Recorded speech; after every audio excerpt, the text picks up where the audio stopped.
जय हिंद। आपको बता दें, लेबनान और इजराइल के युद्ध में इजराइल के प्रधानमंत्री बेंजामिन नेतन्याहू के भाई की मौत हो गई है। बेंजामिन नेतन्याहू के भाई की मौत हो गई है और इसीलिए इजराइल आज बौखलाया हुआ है। इजराइल ने ईरान को और लेबनान को दुनिया के नक्शे से मिटाने के लिए कसम खा ली है।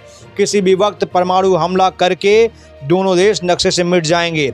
एक बहुत बड़े विनाशकारी युद्ध की तरफ बढ़ रहा है इजराइल, एक बहुत बड़े खतरनाक युद्ध की तरफ बढ़ रहा है इजराइल का ये गुस्सा आज पूरी दुनिया देखेगी, क्योंकि जो काम ईरान ने किया है वो काम आसान नहीं है। उस काम को पचा पाना आसान नहीं है, उस काम को भुला पाना आसान नहीं है। ईरान ने 200 मिसाइल छोड़कर यूँ कह सकते हैं कि जलती आग में अपनी उंगली डाल दी है।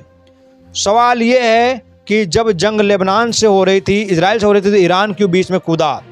लेकिन अब ये ईरान की गलती ईरान को भारी पड़ेगी, क्योंकि गुस्सा तो लेबनान पर था, गुस्सा तो हिजबुल्लाह पर था, लेकिन अब उस गुस्से में ईरान भी जलेगा, उस गुस्से में यमन भी जलेगा।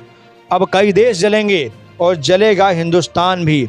अब आपको सोच रहे होंगे हिंदुस्तान क्यों जलेगा, तो इसके पीछे की वजह यह है कि हिंदुस्तान जलेगा महंगाई से, हिंदुस्तान जलेगा रोजगार से। हिंदुस्तान के कई हजार लोग इजराइल में फंसे हुए हैं, कई हजार लोग ईरान में फंसे हुए हैं, कई हजार लोग लेबनान में फंसे हुए हैं।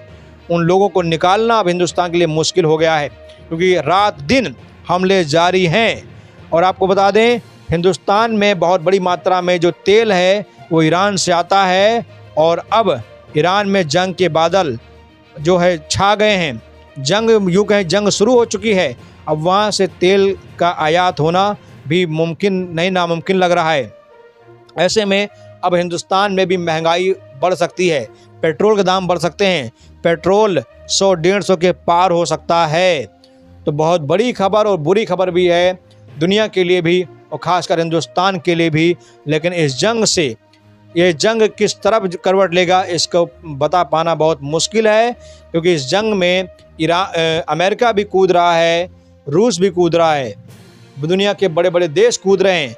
अब ऐसे में ये जंग बहुत खतरनाक होने वाली है, और अगर ये जंग परमाणु युद्ध की तरफ बढ़ रही है तो ये दुनिया के लिए बहुत बड़े खतरे की घंटी है, बहुत बड़े खतरे की घंटी है। अब देखते हैं कि इसका नतीजा क्या होता है, लेकिन फ़िलहाल मैं इतना कहना चाहूँगा कि अभी भी वक्त है, ये जंग रुक जाए, वरना एक इंसान को मारने के लिए लाखों लोग मारे जाएंगे। हिजबुल्लाह चीफ को मारने के लिए इजराइल ने सैकड़ों हज़ारों लोगों को मार दिया।